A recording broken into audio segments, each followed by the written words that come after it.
Okay, so this workshop is accessibility for the Django community, and yeah, there is going to be some rambling, some ranting, and a lot of slides, but some demo as well.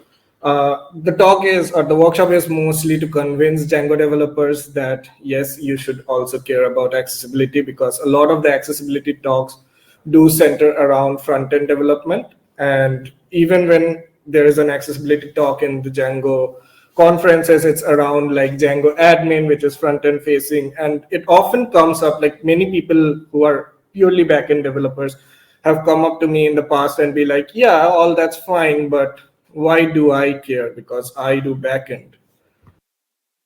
So we'll try to answer that. Before getting into that, let's get over with the boring person of who this fellow is standing here.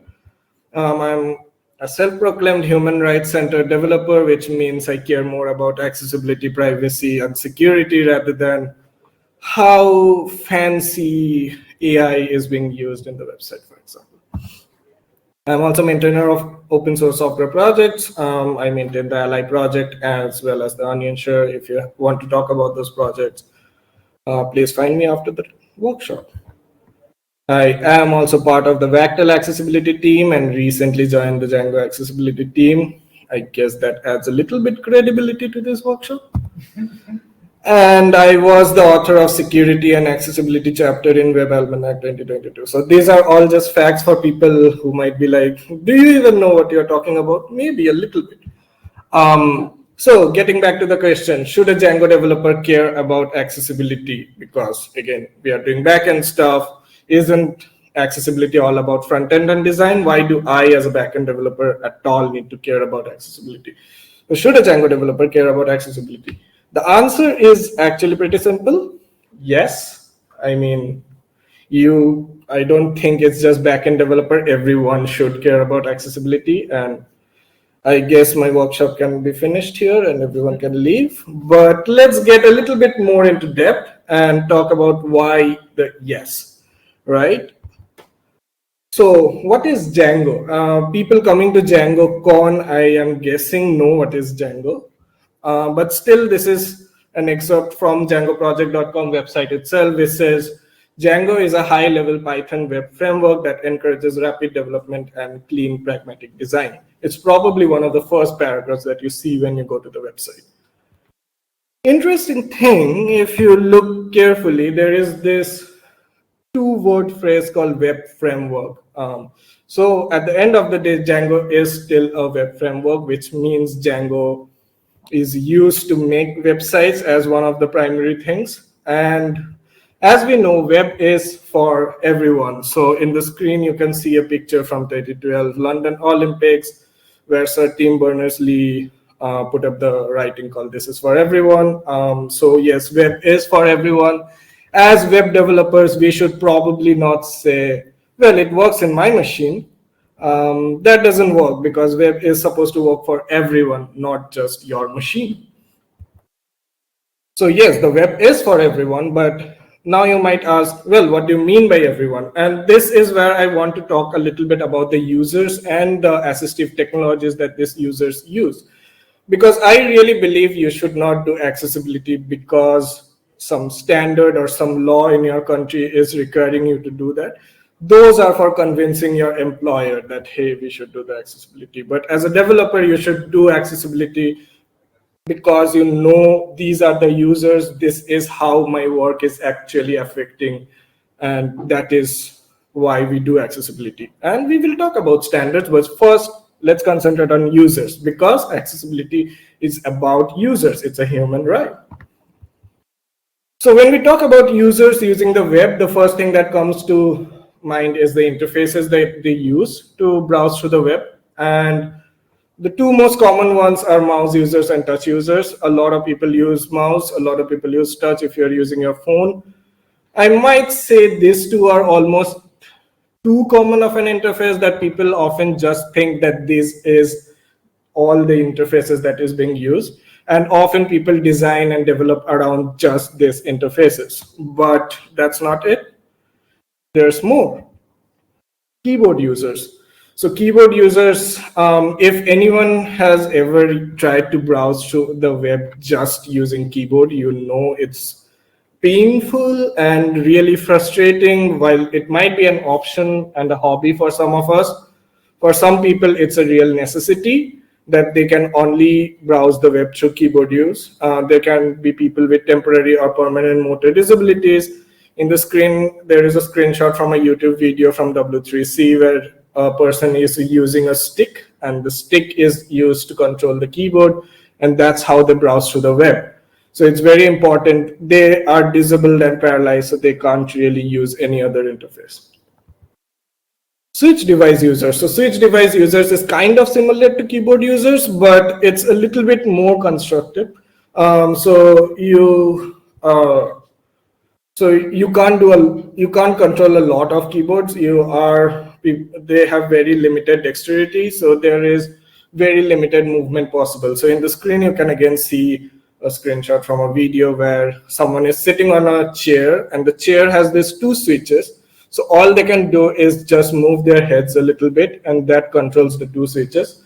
And these two switches are usually one is the traversing the page switch, and another is the action switch. So basically, if you want to map it to your keyboard, the first switch is basically a tab key, and the second would be an enter or a space button, depending on which element it is. So a very famous person who uses or used to use switch devices, Stephen Hawking. So yes, there are real people who are using this.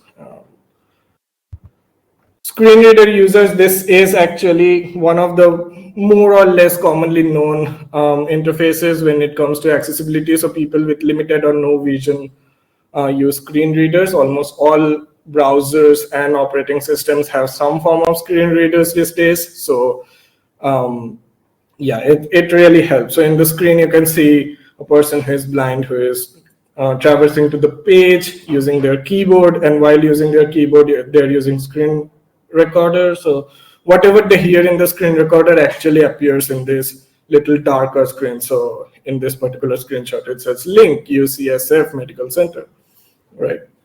And a very important thing to remember about screen reader users is, which many people don't think about, is screen reader users are not always people who have no vision.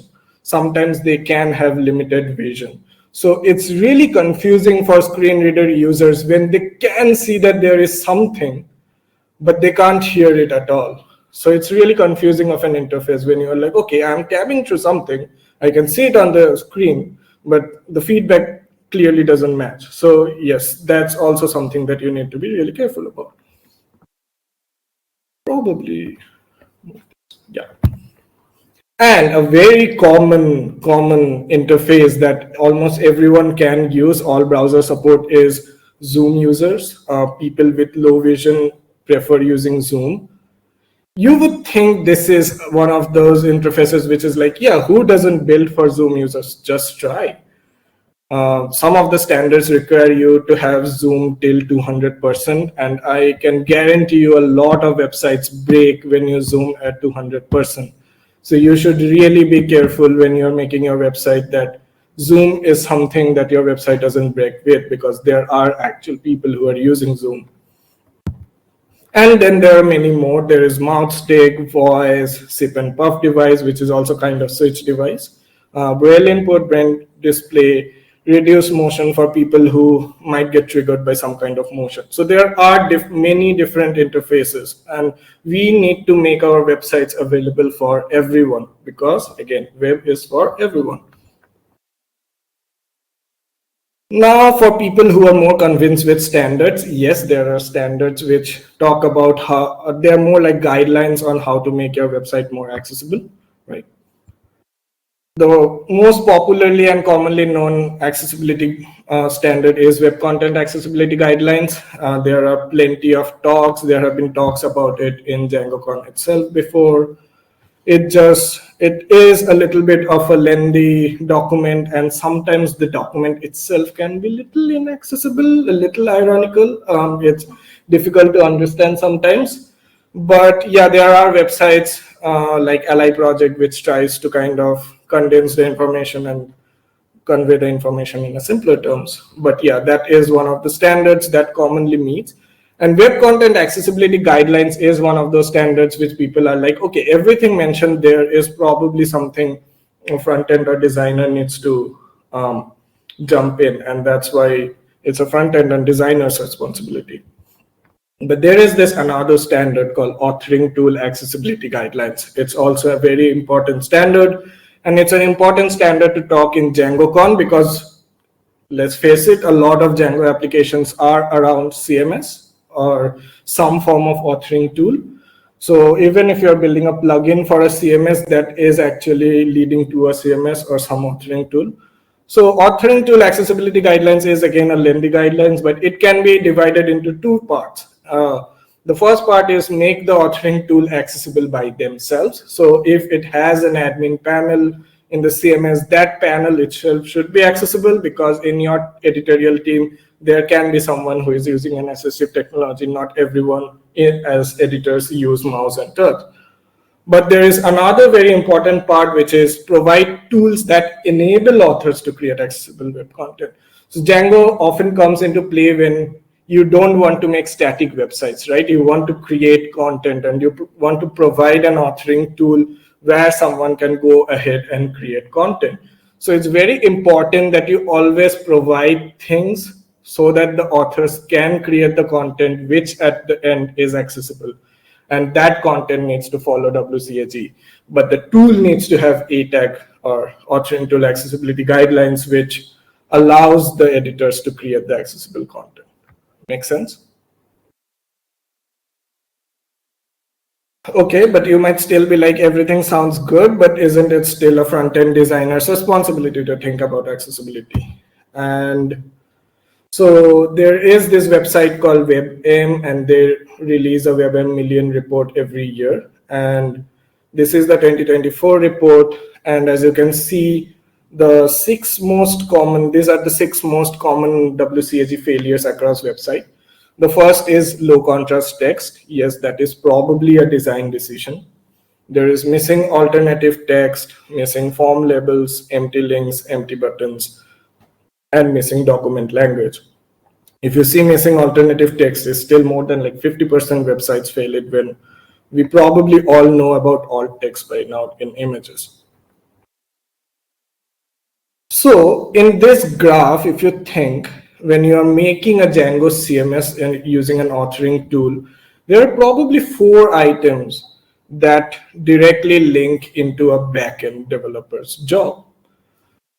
Firstly, missing alternative text. If in your backend there is no field to add an alternative text, if you as a backend developer has never provided a field, it's probably not possible for the front-end developer to code in any way and add an alt text. Similarly goes for missing form labels. A lot of Django content has this form builder tools, and if your form builder tool really doesn't care about adding labels or even associating the labels with which input field it's going, then that will probably fail.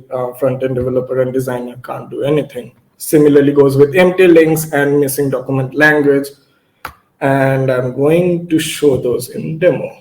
Also, in authoring tool accessibility guidelines, as we were talking, the second part is probably completely a backend developer's job. So this is where I do the brave thing and jump into code examples and pray to the demo gods that nothing breaks. If you want to follow along, you can. It's a GitHub repository. So yes, these are probably the codes. You can clone this GitHub repository, which is at github.com/software/Django-accessibility-demos. So if you want, you can go there, clone this repository, and then we can follow along and actually show you in the code what I mean about what I was talking about. Okay.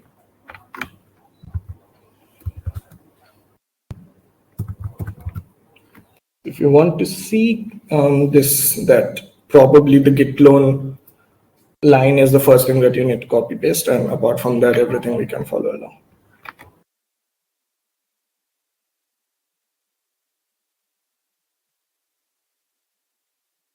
Django dash accessibility. Did I spell it right? Okay. And dash demos dot git. Yeah. So once you do that, you'll probably have, is this large enough? Probably not. It's too large. It's probably okay. So you should have a folder like this. You can seed into the folder. There are a few other steps, which is creating a virtual environment, going into the virtual environment and installing requirements.txt. The requirements.txt really just has Django and Pillow because I'm going to show you image examples, and Django image field uses Pillow, and Django because this is DjangoCon. So once you have done that, it's again python tree manage.py, migrate all the database changes, create a super user, and then we can run the server. So yes, all the general normal thing that you would do with the Django project.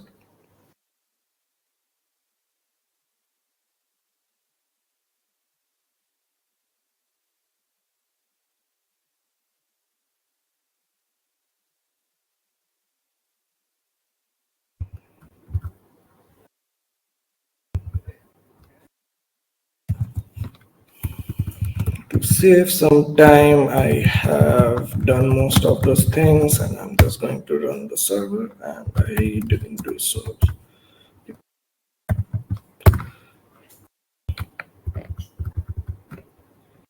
So let's see. So it's a pretty basic, not so good designed list of images, which doesn't show any image because we haven't added any. So we'll go to admin. My password is, for anyone who attended Hibo's talk can guess the passwords, but yeah. I kind of considered doing it through Vactel, but then I was like, why not do Django admin? And yeah, if you did the migration and did a super user, did run server, went to admin, logged in, you should see something like this, right? So it's just groups and users is something Django already provides, and articles, images, and social icons are the things that I have added, and that's where I want to talk about the different things. So let's get started with adding some images. Okay. And so here is a model. I'll show you the model in a bit, but here I have a title. I have this image field where I can add an image and some attributions. So let's see. Browse. I do have some images. Since I downloaded that image, I know some of the attributions, but let's we leave it. Attributions is more like if you want to attribute who took the image and things like that, right? Save, add another. Let's add two. Let's add another image. And let's add some.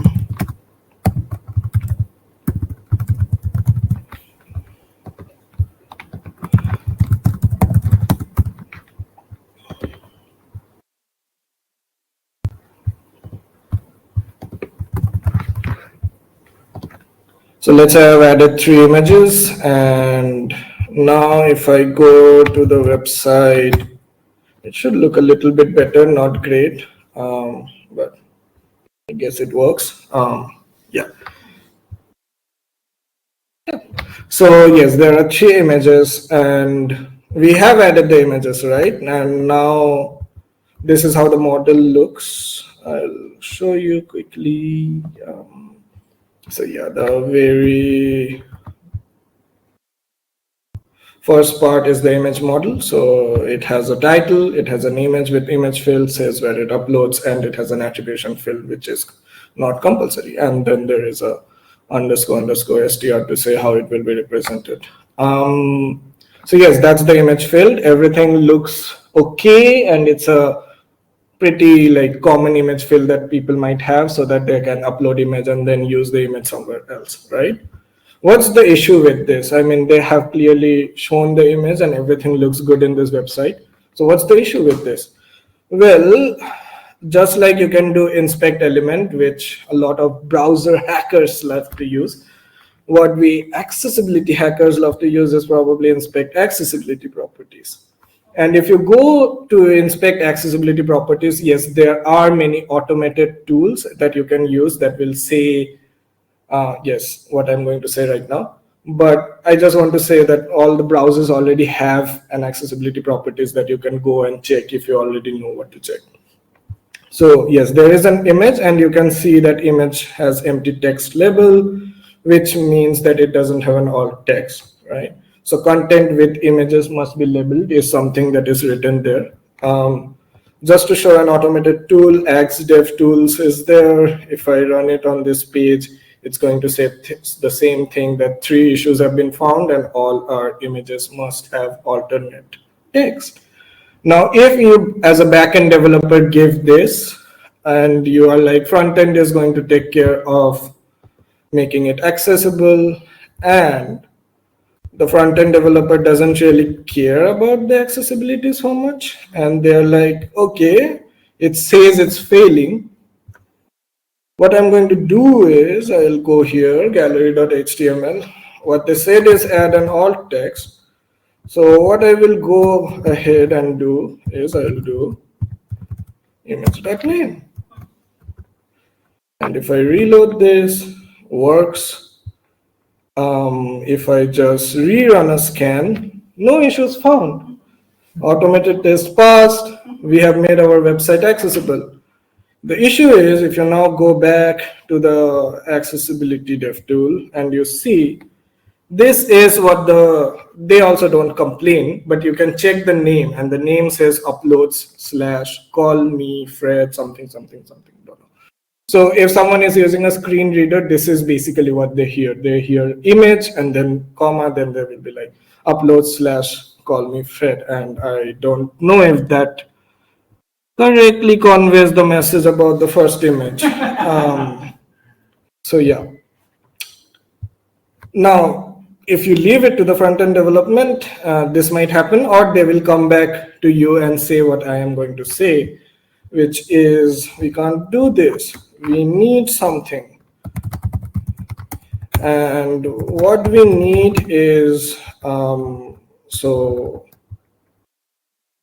I have created some branches to show the examples, but we need to have a field for the alt text. And if I can remember, okay. So if you all just change to this branch, git checkout add -alt-text, it's there in the slides as well. You can follow along.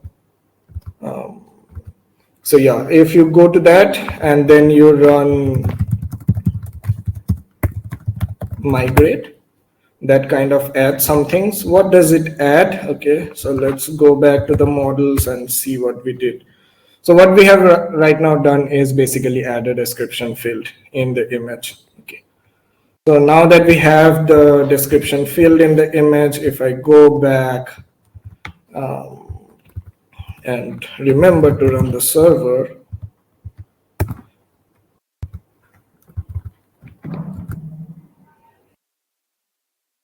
so yeah, if I go to any of the photos, it's kind of going to say like, okay, there is a description field. So we can just check, and this is a picture of a building with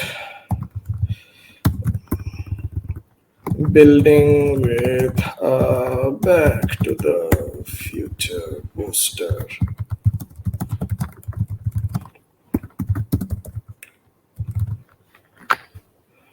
Let's say that works for now. And I save. And another thing that I've changed in gallery.html is now I am using this image.description, because in the backend we now have a description field which we can now use in the alt. And that gives the editors firstly to write something instead of a front-end developer who might not have a lot of copy expertise, and they might just write building and be done. So it gives the editors firstly a lot of control, how they want to describe the image that they're uploading, as well as now if I go to the first one and I check, you can see that, okay, did I not reload? That should not happen. Yeah, so you can see in the image name, it's written building with a Back to the Future poster, which probably describes this a little bit better than upload / call to Fred or something. So great, and so we are done with alt text, and that should solve everything. No, there is a slight bit of complication here, which is alt text doesn't really work like all the images should have the same alt text everywhere. There is a concept called contextual alt text. So an alt text should always be presented in context. So a same image can have a different alt text for a different context. A same image might have an alt text somewhere and be decorative completely on a different page.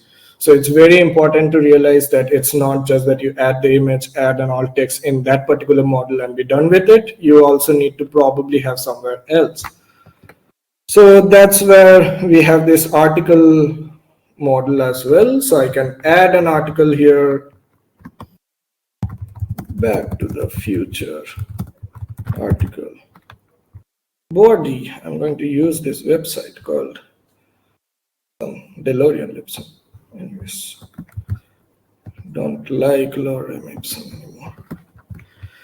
And I'm going to say the photo was the first one. That's so if I save this, and I have an URL which I want to say is article/1, if my memory serves well. So you have now kind of like a post with an image, and then there is an article somewhere below, right? And you can use the same image description here as well, and that would solve it to some extent because there would be some meaning to it.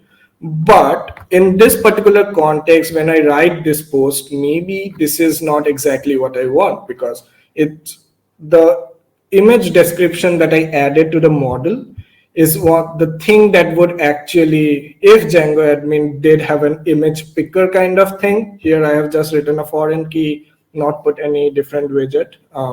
So it just appears as a drop down. But if it was an image picker, ideally that's where I show the image description. Why? Because the editor knows what they're selecting at that point. So if an editor is a screen reader user editor, they know that this particular image has a building with a Back to the Future poster. But maybe in this particular context for the article, they really don't need to mention it's a building with a Back to the Future poster. They just need to mention the Back to the Future poster. So in that case, we are going to check out to the other branch. And contextual alt text is a really difficult topic when it comes to CMS. In Wagtail, we are having an entire Google Summer of Code programming done to add contextual alt text to Wagtail. So it's not like something I can solve in a 50-minute talk, but I have kind of done a very simple example here. And again, we need to do manage migrate. So yeah, so what we have changed here now is instead of image, this is the article class. And what we had before was just photo, body, and title. Now we have a photo underscore description. This photo underscore description is for the image in context to the article. So that's what adds the context. And also is underscore decorative is also in context to the article. Why I have added is underscore decorative in the article model and not in the image model is because the image model should always have an image description, because the editors who are using the tool needs to know the alt text. Otherwise, they can't understand. If the editor itself is using a screen reader, they don't know what image they're picking, even if it's for a decorative purpose. But the image can be decorative in context to the article, right? So that's a little bit of a caveat. Run server.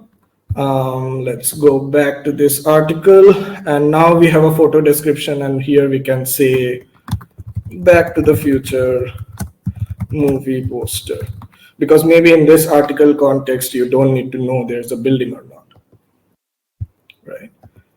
And then if I do that, so if you see in localhost 8000, it still should say building with a Back to the Future poster, but here it should say, if I did the demo correctly, Back to the Future movie poster, right? So in this context, it's a different alt text, and in the other context, it has the alt text that is the general one, which is describing the image.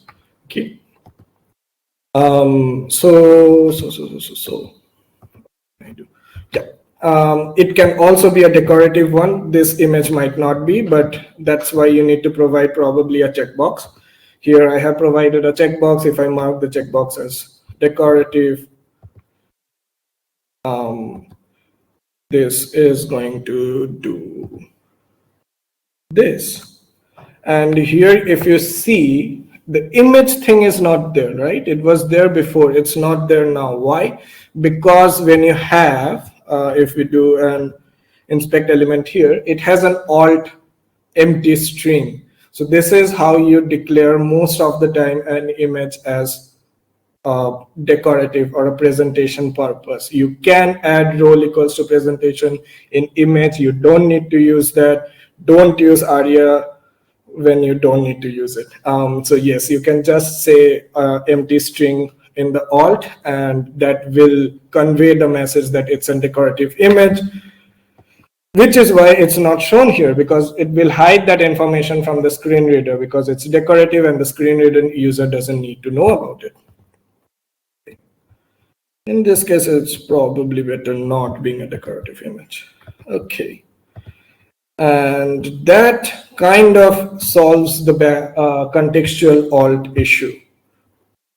But, so yeah, contextual alt is actually a WCAG success criterion 1.1.1. It's actually one of the first success criterions, and there is still more than 50% websites which fail on it. So probably no one is reading even the first paragraph. Accessible name for links, that's another thing that we saw in that graph as one of the top 6 issues. So WCAG success criterion 2.4.4, little below in the list, but a link should have a name. And this kind of sounds like, how are so many websites failing this? Because of course a link has a name. If you're writing a content, there must be a string where you're clicking and it has a name. Well, I have an example for you. So if you now change to this branch called social-link-name, I think this is one of the most common places where links start to go not having name. Hopefully everything works.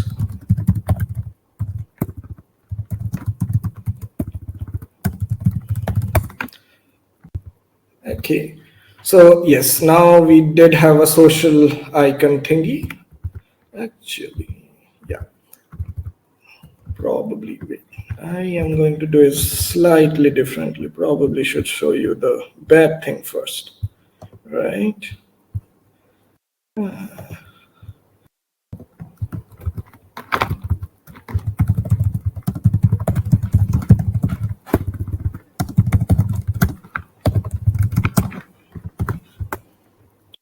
Okay, let's show the bad thing first. Get checkout to the previous one.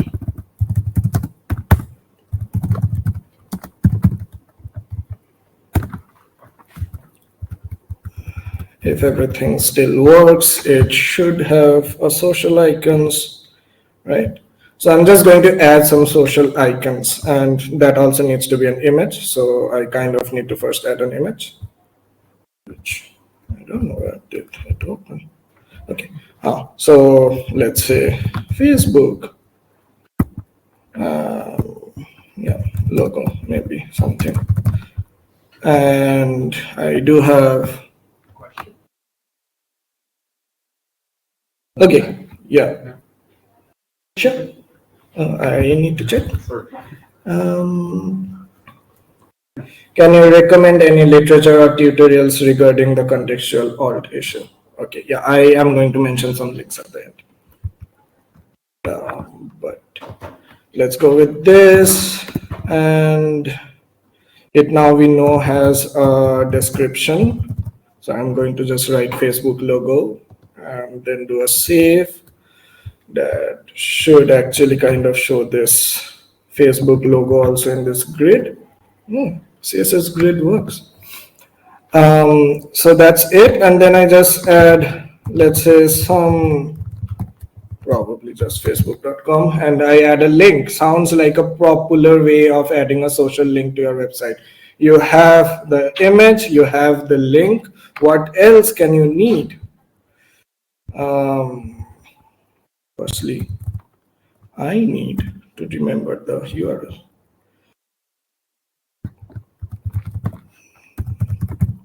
So I'm kind of just showing the same post, but this one has a logo, pretty big one for some reason. So if you do an inspect accessibility properties, this is where the issue comes, and this is the link. The interactive elements must be labeled. If you go to, let's say, a checker like this, it says firstly image must have an alternate text because this Facebook logo doesn't, but also link must have the discernible text. So this works fine. There is a logo. If you click on it, you go to the website. But if you are using a screen reader user, if a screen reader user is using this icon, they have no idea where this link goes. They just hear link and done. So that's why the social media icons, whenever, or any icon that you have in your website, it needs to have some form of label. So the image needs to have a label, and that kind of will give a label to the link, at least in this example. So now again, the solution that you might be thinking is, well, can't we just again go and say, just write alt equals to icon dot, I think it was, what was it? Some photo description or something. Description, yeah.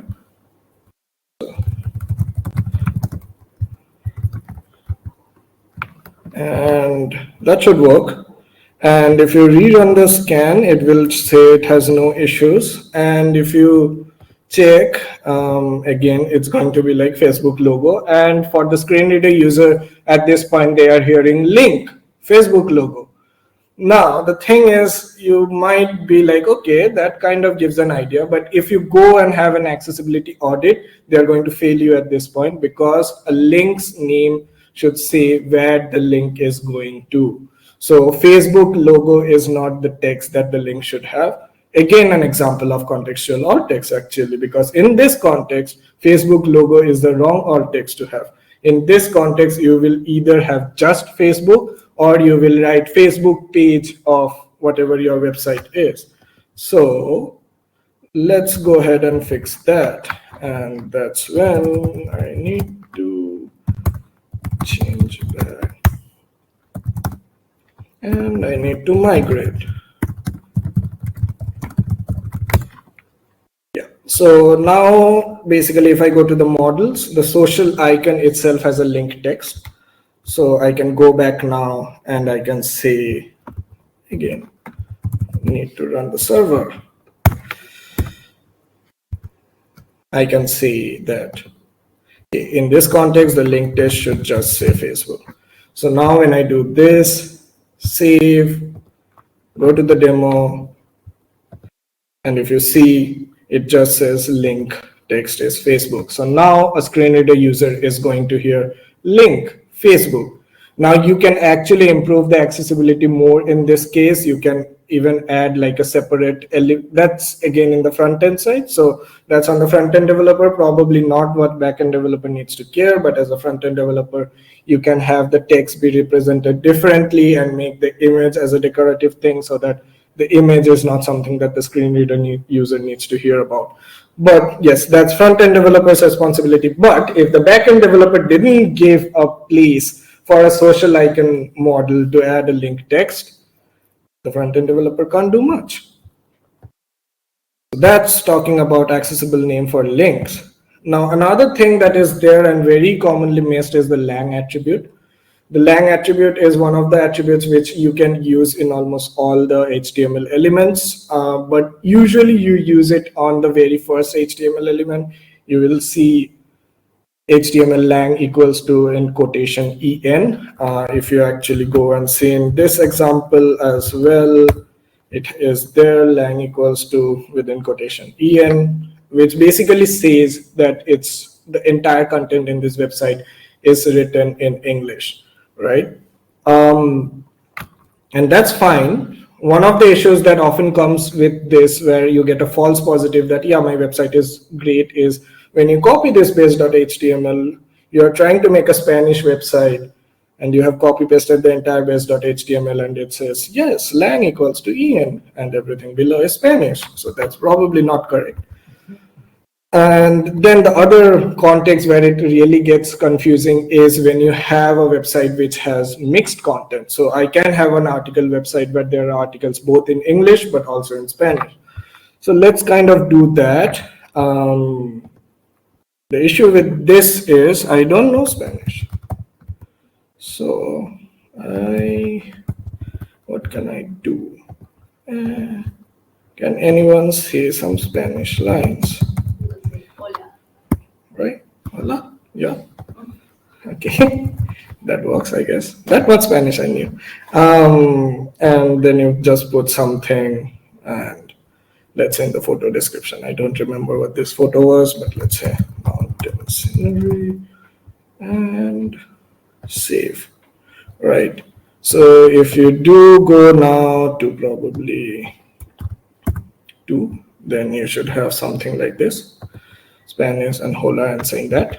The issue with this right now is if you do an inspect element, if you see there is in HTML, it says lang equals to en. So it appears as that the entire website has English content, which it doesn't at this point. So what we need to do is, let's see, language. Yep. And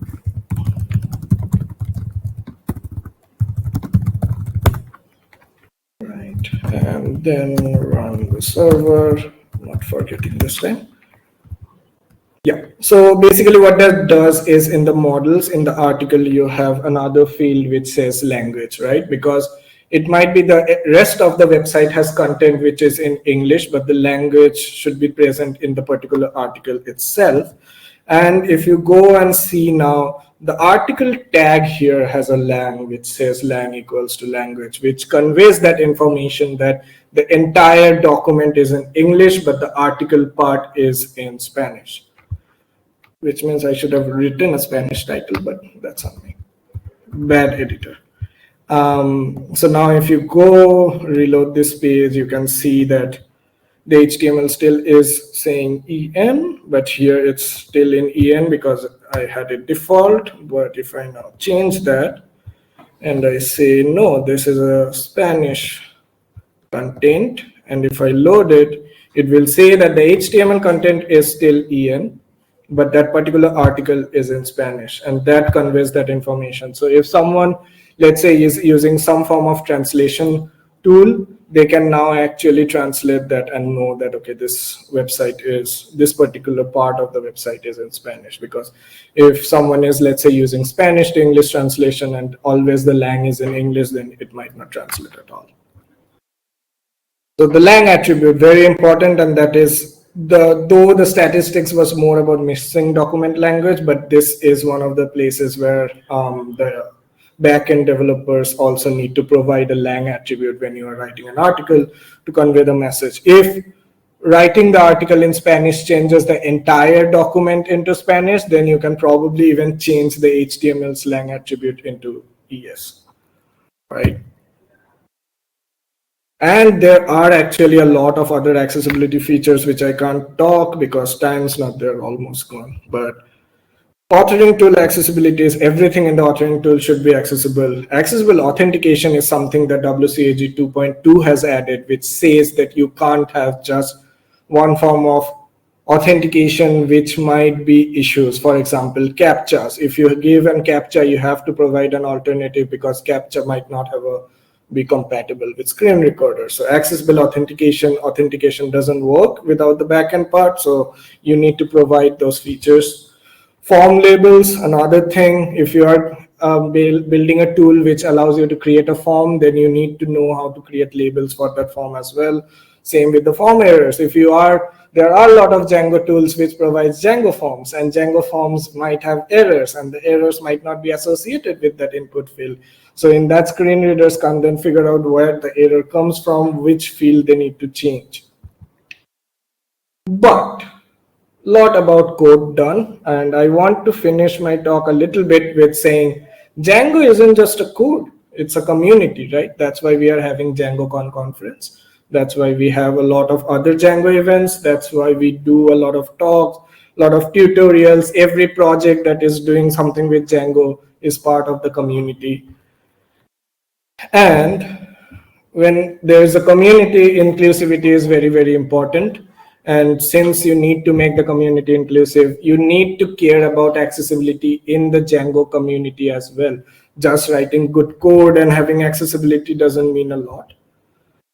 So there are two different kinds of accessibility when it comes to community part: digital, which is what we talked about a lot, but also physical, like the location that we choose for DjangoCon, is that accessible? Can wheelchair users actually go through it?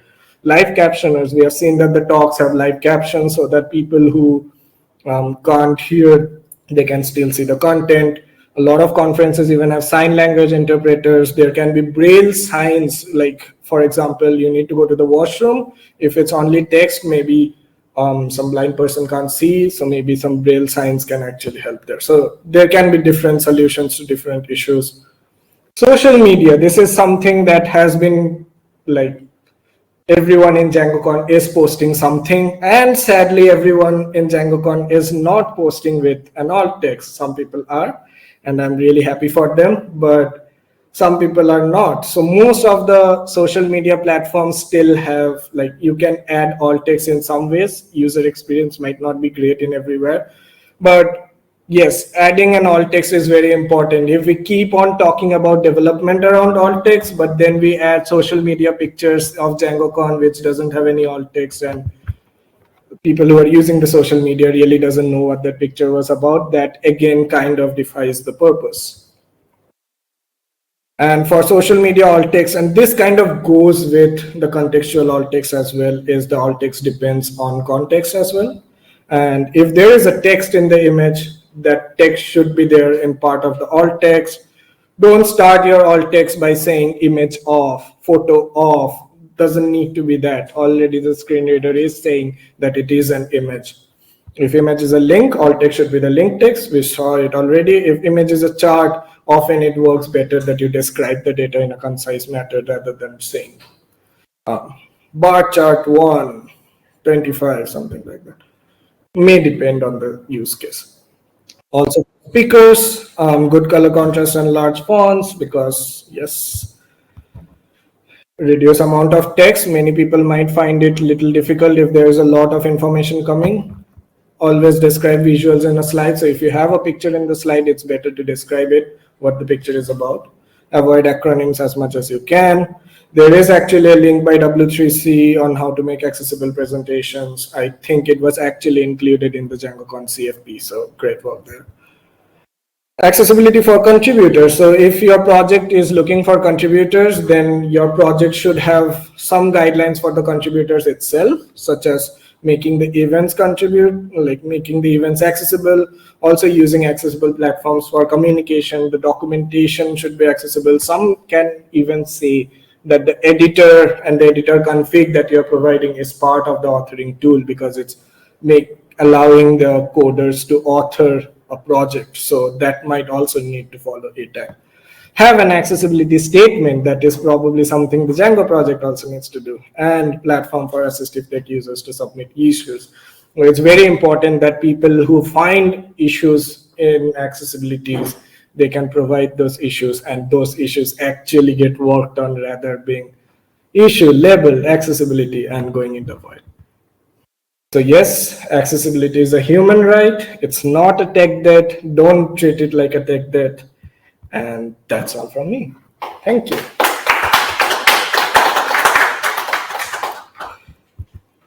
question. One of the question was, can you recommend any literature or tutorial regarding the contextual alt text? I think, if I'm not wrong, WebM has a contextual alt text document. Is it this one? Yeah. So WebM has this link called webm.org/technique/alt text. I can probably paste it in the chat as well. So that kind of says in the second section of the website, which is context is everything, and kind of explains what context means, why it can be different in different scenarios, what does decorative mean, and it kind of also has this quiz kind of example where they're like, what do you think is the best alt text in this context? So yeah, that is a good article to start with. The second article I would say after that is just read WCAG. It's a little difficult, but if you actually read it in depth, you will understand why context matters. Is there any other question? I didn't see anything else in chat. Do you have? Yeah. Yes. So you said that if an image is a link, right, the alt text should be where the link is pointing, right? Right. But what if the image isn't just decorative and also a link? Right. So is it possible to like describe the image and describe the link separately? Yeah, you can. In that case, really, I would say is probably it's a better idea to have it as a separate text somewhere below, right? But that's my recommendation. The design system can be different. But if you feel like the image is important enough to have its own contextual alt and then the link below should go somewhere else, probably having a separate link text is better than putting it as part of the image, because that means that image was not supposed to be a link. It's supposed to be an visual content that isn't conveying some information.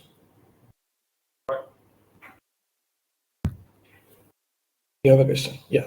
Yeah, I'd love to know your take on the opportunities for automated tools to help flag or resolve those issues. So you mentioned contextual alt text descriptions and even like things like languages.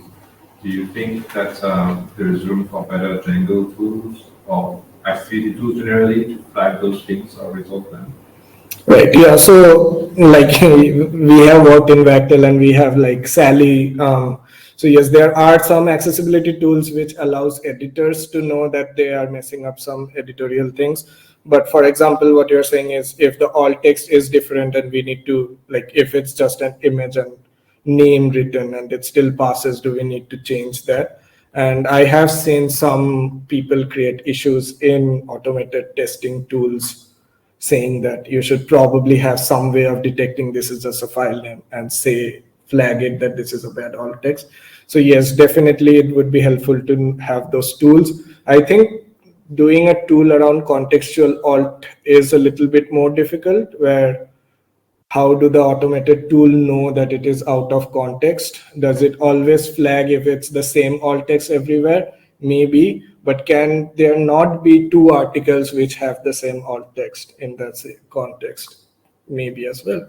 So yeah, I think building that is a little bit tricky, but yeah, I think at least the tool should flag this is just a file name, or if it doesn't follow a good practice, like an alt text starts with image of, and that can be something of a warning that maybe this is not a good alt text. Yeah. Do you have another question? Yeah. Did you publish these slides anywhere? Yes, the slides are there in slides.com/Saptak/Django accessibility, I think.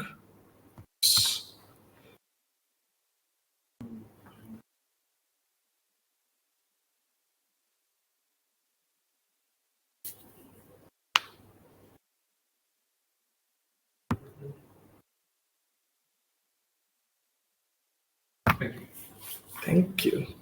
I think there's no other question. I have one question. Sure. Do we have time though? Yeah. I mean, there is nothing else after this. Keep on asking questions. Yeah. So we're fighting this ongoing battle to get people to add alt text and all these things to these images to communicate their intent.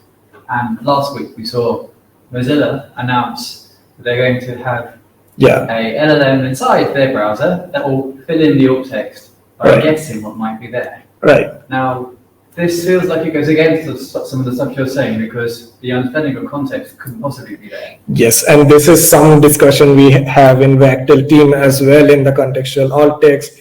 We have also been thinking about whether AI is a good idea to add, but I have had, I don't know if everyone in the team agrees with me, but I have had this stronghold where I feel like an image description is something that an AI can do a good job of describing. And maybe that is better than having no alt text. But I don't always think that the context is something that should be left to the AI to completely decide. If they are deciding, at least there should be some way for the editors to override, right? But at the same time, it's also again like Mozilla and all this kind of tools that what they're doing is kind of doing some of like graceful degradation, right? Like it's like, okay, there is no alt text, so something is better than nothing. And yeah, something might be better than nothing, but at the same time, wouldn't it be better that the editors provide it? Because the editors who are writing the article definitely understand the context better, definitely understand why they had put that image in, which Mozilla might not know. Yeah. So I would still say that do pursue and ask your editors to add their own alt text. Yeah. Yeah. So I have a question maybe in how can like we make improvements in the Django community for this. Like this workshop is awesome. I wish this was filled with people. But Yeah. So for example, I've seen quite a few inaccessible slides, like even during this conference. Right. Like I've seen code that I couldn't read, and like I'm not visual. I mean, I have glasses, but with my glasses from like a couple seats back. So like, how can we, I guess, as a community, try to maybe empower speakers to care about this and also like provide maybe, I know we provide guidelines and I like the speaker, Right. speaker, there's guidelines and if you read them, they like, oh, please check your color contrast. But do you have any ideas on how we could maybe get people to at the very least have like visually accessible slides with code that's readable and contrast that makes sense and font size that's Right. Yeah, I mean, I have seen conferences which do like a speaker mentor program. I'm not sure if DjangoCon Europe also had it, but speaker mentor program is something where people can actually help with those. Yes, I was actually kind of impressed seeing that DjangoCon CFP did have all the things that you should have considered with accessibility, but yeah, it's difficult for people to make someone read a document, I understand. So that's where probably a speaker mentor kind of program helps, especially if it's like first time speakers. Not to say first time speakers are actually sometimes better than people who have they can read the instructions. right because then people who have been speaking and be like, yeah, I know my stuff. But yeah, sometimes some conferences I've seen has like a compulsory speaker mentor thing, or just like a discussion with, it's not really mentoring to say your slides are completely wrong, but just having a rehearsal of sorts basically, and going through and saying, like someone in the DjangoCon team or the conference team saying, okay, this place you should have less text, this place you can have a better contrast. And I think that sometimes does help. Yeah. Like for the social media thing, I think there should be, if there is a social media team who is handling all the DjangoCon social media, they should be trained what are the accessible practices that a social media team should follow. Okay, I think that's it. Thank you. Thank you.